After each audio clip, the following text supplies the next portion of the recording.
Dainik Bhaskar.com presents the visionaries. Bhopal की गलियों में गिल्ली डंडा से लेकर नेशनल लेवल के कंस्ट्रक्शन तक, कॉलेज राजनीति से एक कुशल एंटरप्रेन्योर तक, ये कहानी है दिलीप बिल्डकॉन ग्रुप के chairman and managing director Dilip Suryavanshi की।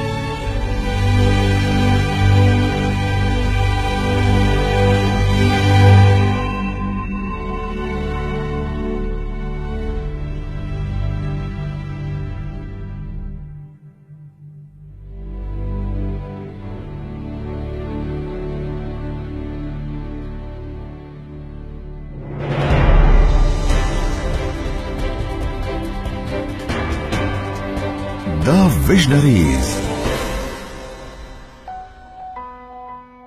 होशंगाबाद में जन्मे श्री दिलीप सूर्यवंशी का बचपन भोपाल की गलियों में खेलते हुए बीता, पर इसी खेल में न सिर्फ बचपन का मजा था, बल्कि वो मजबूती, वो बिंदास अंदाज भी बिल्ड हो रहा था, जो न केवल उनके बिजनेस बल्कि उनके हर निर्माण में आज दिखाई देता है।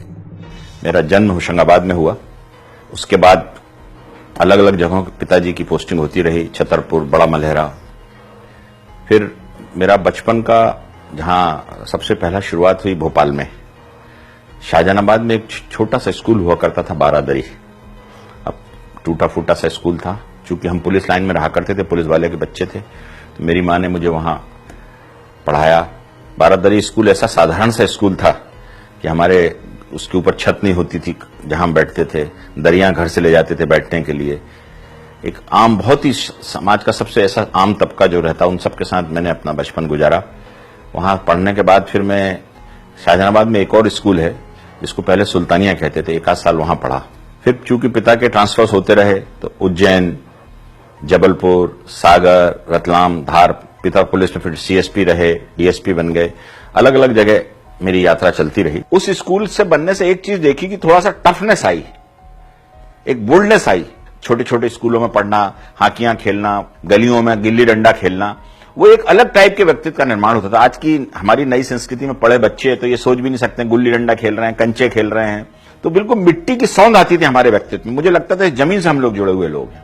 पिता के पुलिस में होने के कारण दिलीप सूर्यवंशी जी का बचपन कई शहरों में गुजरा। इस एक्सपोजर का उनके डेवलपमेंट में बड़ा हाथ रहा। स्कूलिंग खत्म कर दिलीप सूर्यवंशी ने जबलपुर में इंजीनियरिंग के लिए कॉलेज में एडमिशन लिया। मैंने BE सिविल ऑनर्स किया है और मैं जबलपुर इंजीनियर में जाने के बाद मेरे व्यक्तित्व में काफी बदलाव आया। और मेरे पिता आदरणीय शिव नारायण जी सूर्यवंशी और मेरी मां जानकी देवी सूर्यवंशी ने मुझे बचपन से बहुत स्ट्रांग संस्कार दिए थे कि बेटा पढ़ाई के साथ साथ स्पोर्ट्स वगैरह भी खेला करो, सब खेला करो। तो मैंने स्पोर्ट्स में भी काफी इंटरेस्ट लेता था, table tennis, cricket, hockey.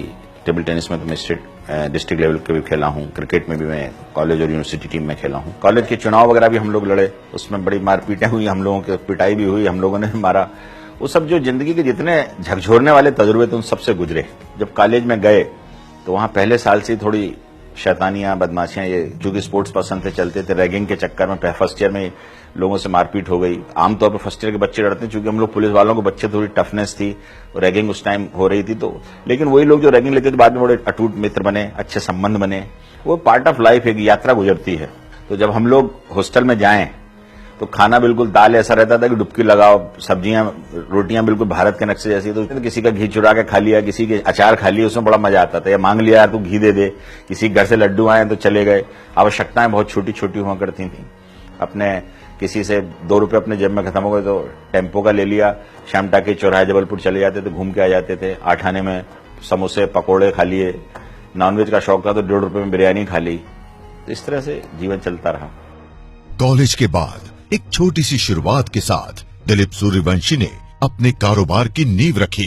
Bachelor life से फुल मैच्योर बिजनेसमैन की भूमिका में उनको कई बातों का एहसास हुआ, बट विजन बिल्कुल क्लियर था, खुद का एम्पायर खड़ा करना। मेरी मां हमेशा मुझसे कहती थी कि बेटा नौकरी नहीं करोगे तुम। उसका एकमात्र कारण था कि मेरे पिता का ट्रांसफर हुआ, जगह जगह सामान ले जाना, तो उनके अवचेतन में हमेशा समाई रहती थी कि अरे बड़ा तकलीफ का काम होता है बच्चों को इधर उधर ले जाना, तुम लोग नौकरी नहीं करोगे। वो अंग्रेजी की एक कहावत कहती थी कि in spite of becoming a tail of a lion you should be head of an ass. शेर की पूंछ बनने से गधे का सिर बनना अच्छा।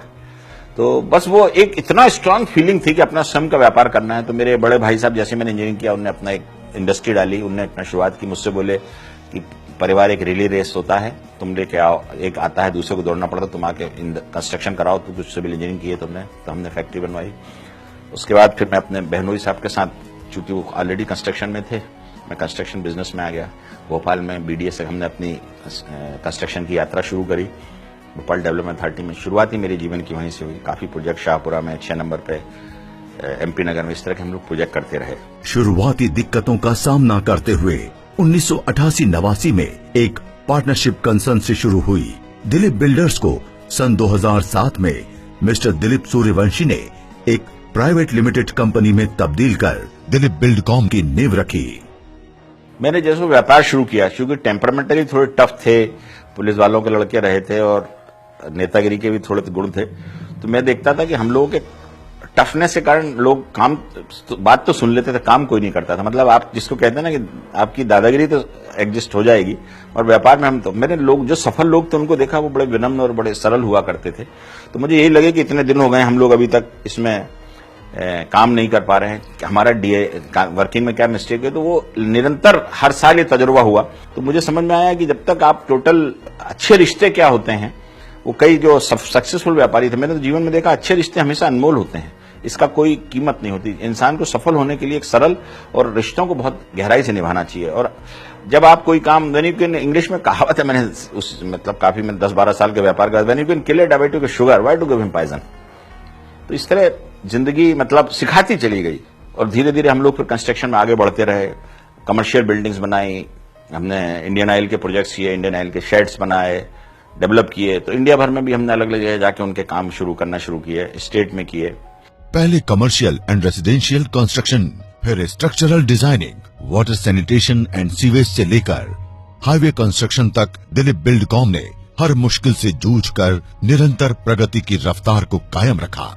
लगभग 2000 तक बिल्डिंग अंसल्स का श्यामला हिल पे हम लोगों ने प्रोजेक्ट किया। फिर हमने भोज वेटलैंड का एक प्रोजेक्ट लिया, 2 जगह हमने सीवेज ट्रीटमेंट प्लांट लिया, उनमें जमीन के अंदर जाना था। और आप बिलीव कीजिए, ऐसा पानी निकला उसमें कि 10-10 पंप चलते थे। लगता था यार ये जीवन का, और 10 लाख का काम करो और 30 लाख के खर्चे। उस जमाने में हमारे लिए बहुत बड़ी रकम होती थी, 97, 98, 99 की। हमेशा रकम तो 1 रुपए की भी बड़ी होती है जीवन में। तो ऐसा परेशानी आती गई और लगता था हे भगवान तूने क्या कर दिया। वो एक ऐसा सेटबैक लगा कि हमारी उस टाइम बहुत नुकसान भी हुआ उन प्रोजेक्ट्स में। लेकिन मैंने देखा कि मैं हमेशा लोगों से कहता हूं कि कर्म के घर में आदमी का भाग्य पलता है, कर्म के घर में आदमी का भाग्य पलता है। निरंतर कर्म करते रहते हो आप, तो ईश्वर ने कुछ ऐसे हमको उसके बाद 2-3 प्रोजेक्ट दिए। और वहां से टर्निंग पॉइंट रहा कि मेरे एक मित्र हुआ करते थे यहाँ, चीफ सेक्रेटरी, उन्होंने कहा कि यार आने वाला समय तुम बिल्डिंग करते हो। एवी सिंह साहब थे, बहुत अच्छे इंसान थे वो। उन्होंने कहा कि आप रोड वर्क में जरूर जाइए। तो वहां से हमारा रोड वर्क में शुरुआत हुई। राजगढ़, बैरसिया, मध्य प्रदेश के कई जिलों से होते हुए अब दिलीप बिल्डकॉम की कंस्ट्रक्शन लिस्ट में कई प्रदेशों के मेजर प्रोजेक्ट्स शामिल हैं। मध्य प्रदेश में काम जब हुआ करते थे, तो चूंकि छोटे छोटे काम लगते थे, तो हम लोगों को डायरेक्टली हमारी जो अपनी सीवी होती है वो उतनी स्ट्रांग हो नहीं पाती थी। हम लोग प्री क्वालिफाइड होने में दिक्कत आती थी, क्योंकि बाकी जगह स्टेट्स में दूर, हमारे यहाँ छोटे प्रोजेक्ट से रोड सेक्टर शुरू ही हुआ था 2000 में से। तो मैंने कुछ ज्वाइंट वेंचर किए। हिमाचल में सबसे पहले हम लोगों ने एक धर्मशाला के पास प्रोजेक्ट लिया, बहुत अच्छा लगा, बड़ा टफ काम था। जीवन में मतलब सोचा भी नहीं था कि 10-11 महीने बारिश होती है, उसमें काम करने की संभावना है। और गिट्टी तोड़ने के लिए रिवर में आप तोड़ नहीं सकते, आपको हैंड पिक लेना पड़ता है। लॉस थे, लेकिन वो भी एक एक्सपीरियंस रहा। उसके बाद दूसरी स्टेट हम लोगों ने गुजरात में गए, अहमदाबाद गोधरा एसएल ग्रुप के साथ हम लोगों ने एक प्रोजेक्ट किया था, उनका बीओटी था, हमने ईपीसी कॉन्ट्रैक्ट किया। इस स्टेट से इस तरह हमारी बढ़ती चली गई। फिर महाराष्ट्र, कर्नाटका, तमिलनाडु, राजस्थान, आंध्र प्रदेश, तेलंगाना, अब तो काफी नई स्टेट्स भी हमारी हो गई हैं। पंजाब है, हरियाणा है, उत्तर प्रदेश है, छत्तीसगढ़ है, झारखंड है। हम लोग काफी ग्लोबली, मतलब भारत के तो काफी स्टेट्स में हम लोगों के हाईवेज काम चलते रहते हैं। हमारी कंपनी ने जब भी कोई प्रोजेक्ट लिया है, या तो मच बिफोर टाइम किया है या ऑन टाइम किया है। तो रेयरली एक आध प्रोजेक्ट जो 1-2 महीने हमारा लेट हुआ। बड़े प्रोजेक्ट्स में बड़ी कामयाबी के साथ बड़ी समस्याएं भी जुड़ी थी। पर श्री दिलीप सूर्यवंशी जी ने हर समस्याओं से जूझने का रास्ता निकाल लिया था। 26-27 साल पहले स्टील और सीमेंट में बड़ा हाइक आया, तो जो हमने प्रोजेक्ट्स लिए थे वो इतने बुरी तरह से हो गए, और उस टाइम एस्केलेशन क्लास वगैरह थी नहीं, तो इतनी बड़ी मुसीबतों का सामना करना पड़ा कि कल का पता नहीं होता था, लोग आके तकाजे करना और तरह तरह की वो करना। लेकिन मैंने देखा ये निरंतर आपको प्रयत्न करते रहना चाहिए। समस्याएं आती हैं, समस्याओं के निवारण जो होते हैं समस्याओं में घुस के ही कर सकते हो।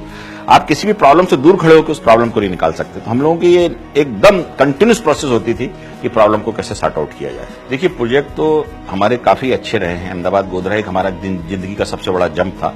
1000 करोड़ का प्रोजेक्ट मिला था, हम लोग जो 100-200 करोड़ के काम करते थे। उसके पहले रतलाम जावरा एक हमको मिला था, वो भी हमारे को 150-125 करोड़ का था, वो भी हमारे को जंप मिला था। प्रोजेक्ट्स में रतलाम जावरा चूंकि सबसे बड़ा प्रोजेक्ट था और हमने बड़े जल्दी टाइम किया, तो उस वक्त हमारे एडजॉइनिंग जो थे सब बड़ी बड़ी कंपनियां थी जो देश की मशहूर कंपनियां थी, और हम लोग तो मध्य प्रदेश में बिल्कुल नए थे, शैशव काल था हमारी कंपनी का। लेकिन हमने उस टाइम 1 साल पहले वो प्रोजेक्ट भी कंप्लीट कर दिया था। उसका एक अलग ही आनंद आया था, सेंस ऑफ अचीवमेंट आया था। व्यवसायिक सफलता के साथ साथ पर्सनल रिलेशंस और जीवन मूल्यों को बचाए रखना भी श्री दिलीप सूर्यवंशी जी की खासियत है, और वो इसका पूरा श्रेय अपने माता पिता के दिए संस्कार को देते हैं। पुलिस लाइन में मेरे फादर जब टीआई होते थे तो वो 15 से लेकर 20 हाकी खरीद के रखते थे कि पूरी पुलिस लाइन के बच्चे जो अच्छे खिलाड़ी उनको खिलाया कर, क्योंकि आम सिपाही हवलदार के बच्चे भी हमारे साथ खेला करते थे। टेबल टेनिस की टेबल उन्होंने 1964-65 में, मुझे याद है, जब लोग टेबल टेनिस समझते नहीं तब हम लोगों को दिलाई थी। तो एक अजीब सा वो आम बॉन्ड क्रिएट करते थे जहां भी रहते थे। घर के सामने बहुत अच्छा गार्डन बनाया, पूरा भोपाल देखने आता था, शाहजहानाबाद पुलिस लाइन में मैं रहता था। तो इस तरह से मेरे अवचेतन मन में काफी वो यादें समाई हुई हैं जो मेरे पिता ने मुझे अनजाने जाने में शिक्षा दी। मेरी माँ बड़ी स्ट्रांग थी, वो भी हम लोगों को समझाया करती थी, बिल्कुल कॉटन के कपड़े पहनाती थी कि बेटा नहीं, अपने को जिंदगी में जितने भी साधन मुहैया हैं ईश्वर ने कराए, उसमें जो सर्वश्रेष्ठ कर सकते हैं वो करें। तो व्यक्तित्व के निर्माण में मेरे माता और पिता दोनों का एक अलग अलग टाइप का योगदान रहा। मेरे साथ कोई एम्प्लॉय नहीं, सब मेरे साथ मिलकर काम करते हैं। ये एक भावना बड़ी प्रबल रही कि मेरे साथ कोई भी आदमी जो है वो मेरा साथी है, मेरा सहयोगी है। माता पिता का आशीर्वाद और साथियों का सहयोग, श्री दिलीप सूर्यवंशी जी ने हमेशा इन्हीं को अपनी सफलता का आधार माना है। अच्छे काम तो अनंत काल तक चलते हैं, मैंने देखा। मेरी माँ, मेरे पिता के बहुत पुण्य रहे होंगे, जो हमने तो इसका 1/10,000 भी नहीं सोचा था आज जहां पहुंचे हैं। एक पुलिस वाला, एक सरकारी आदमी का बच्चा कितना सोच सकता है, लेकिन चीजें अपने साथ होती चली गई। हमारे साथी लोग मिलते चले गए। हमारे देवेंद्र जैन जो एग्जीक्यूटिव डायरेक्टर हैं वो 95 में आया, आज हमारे सारे प्रोजेक्ट्स वो देखते हैं। और मैं सोचता हूं कि भारत में जहां तक इंजीनियरिंग का सवाल है, देवेंद्र जैन हाईवे क्षेत्र में सबसे ज्यादा एक्सपीरियंस है उनको, वो पूरे स्टेट्स की सब समझते हैं, जिसने हमारी मदद करी है। अवचेतन में हमेशा वो जिंदा रखना चाहिए, कभी भी ये नहीं मानना चाहिए कि मैंने किसी को किया। हर रिश्ता किस मोड़ पर जाकर कितना महत्वपूर्ण बन जाए ये आप सोच नहीं सकते। श्री दिलीप सूर्यवंशी ने न सिर्फ एक सफल मुकाम हासिल किया है, बल्कि मुश्किल समय और चुनौतियों से भी जूझकर एक विजेता बनकर उभरे हैं। जिंदगी की शुरुआत मैंने जब व्यापार में करी तो शुरू के 4-5 साल हर प्रोजेक्ट में घाटा हुआ। जैसे मैंने बताया कि व्यापार करना आता नहीं था, व्यवहार में थोड़ी टफनेस होती थी, जो भी होती थी। मेरी शादी हुई, उसके बाद मुझे याद है कि ऐसी आर्थिक स्थितियां बदलने की मेरी पत्नी बेचारी मेरे को सहयोग देती, सीमा सूर्यवंशी मेरी जो पत्नी है, उन्होंने सारे ऑर्नामेंट तक गिरवी रखे। उसके बाद मेरा बेटा पैदा हुआ तो मेरे एक मित्र थे जिनका पेट्रोल पंप है, राजीव जी, उनसे मैंने कहा यार जरा इसके मिठाई के भी पैसे दो और अस्पताल के भी दो। तो जिंदगी ऐसे मोड़ों से गुजरती रही, लेकिन एक अजीब सा विश्वास रहता था, मेरी अप्रोच में कोई फर्क नहीं रहता था जिंदगी के प्रति। और हर साल जहां परेशानी आती थी तो कोई ऐसा हाथ था जो ऊपर निकाल के ले जाता था, क्योंकि प्रयासों के अभाव मैंने कभी जीवन में नहीं होने दिए। सबसे खराब समय देखा, आप सोचिए एक बच्चा पैदा हो रहा है एक पिता को, या वाइफ की शादी के बाद क्या इंप्रेशन पड़ता होगा, यार ये किस तरह के परिवार में मेरा विवाह हो गया। हमारे जीवन चक्र है साहब, कई तरह की चुनौतियां आपको देनी पड़ती हैं, कई तरह के समझौते आपको करने पड़ते हैं। उसमें अगर आपके साथी आपके साथ असहयोग करें तो लंबी लड़ाई में आपको तकलीफ दे जाते हैं चीज। साथियों का सहयोग बहुत जरूरी होता है, चाहे वो परिवार के लोग हों चाहे मित्र हों। ये मेरा बहुत तगड़ा सोच है। भविष्य में भी दिलीप बिल्डकॉम को नई ऊंचाइयों पर ले जाने के लक्ष्य के साथ श्री दिलीप सूर्यवंशी सभी को अच्छाई में भरोसा रखने का मैसेज देते हैं। हम लोग अभी आईपीओ के लिए कोशिश कर रहे हैं। हम ये चाहते हैं कि अब जहां भी काम करें हमारा सम्मान बना रहे, अच्छा काम करें, अच्छे रोड दें। हमारी टीम का कल्चर जो है वो अच्छे काम का है। अभी तक हम लोगों को काफी बोनसेस भी मिलते हैं हमारे प्रोजेक्ट्स में, क्योंकि अर्ली कंप्लीशन करते हैं हम। अब हम लोग इसलिए इरिगेशन सेक्टर में भी आ गए हैं, बिल्डिंग वर्क भी करने लगे हैं, अर्बन पाइपलाइंस के काम का भविष्य तो हमारी कंपनी ने इस साल वहां भी डाइवर्ट किया है। तो हम लोग नई नई अपॉर्चुनिटी खोजते रहते हैं, क्योंकि एक जगह स्टेगनेट हो गए व्यापार नहीं चलता है। और अभी तक की यात्रा में सभी जितने लोग मिले बहुत सहयोग दिया, तो सभी लोगों का बहुत प्रेम मिला। भाग्य के सहारे और आपके कर्म के सहारे, इन दोनों के कॉम्बिनेशन के सहारे आप बहुत आगे बढ़ सकते हैं। और हर रिश्ते में आप एक अच्छा ढूंढें, आदमी को एज ए पैकेज लें आप। जैसे हम यात्रा पे जाते हैं तो हम देखते हैं कि कभी साइट सीइंग अच्छी है तो होटल खराब हो जाएगी, टैक्सी अच्छी है तो फ्लाइट बहुत अच्छी नहीं रहेगी, लेकिन बाद में बोलते हैं पैकेज बहुत अच्छा था। ऐसे हर इंसान में आप एज ए पैकेज देखोगे तो उसमें कुछ बहुत सारी खासियतें रहती हैं। इसलिए कभी किसी से मत पूछिए कि दुनिया बड़ी खराब है, लोग बड़े धोखेबाज हैं। मुझे तो लगता है मेरी आज तक की जिंदगी में मैंने धोखेबाज बेईमान ऐसे लोग ही नहीं देखे हैं। आप अपना स्वयं का तजुर्बा कीजिए, आप अपने स्वयं के पाइए, स्वयं के आकलन से आप पाएंगे कि जिंदगी और लोग बहुत अच्छे होते हैं, बहुत लाजवाब होते हैं। हर आदमी के अंदर मदद करने का बेपनाह अंश बना रहता है, लेकिन आपको इंसान अच्छा बनना पड़ेगा, तब सामने वाला आपको अच्छा इंसान मिलेगा। जैसा खुद रहेंगे वैसा पाएंगे आप। ये जीवन का बिल्कुल मुझे लगता है एक सत्य है जो मैंने तो महसूस किया, बाकियों का मैंने नहीं।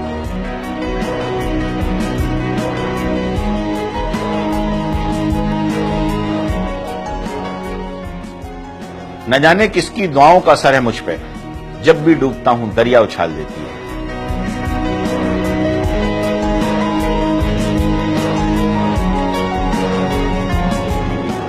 दुनिया का कोई भी दुख इंसान के साहस से बड़ा नहीं होता, हारा वही जो लड़ा नहीं होता।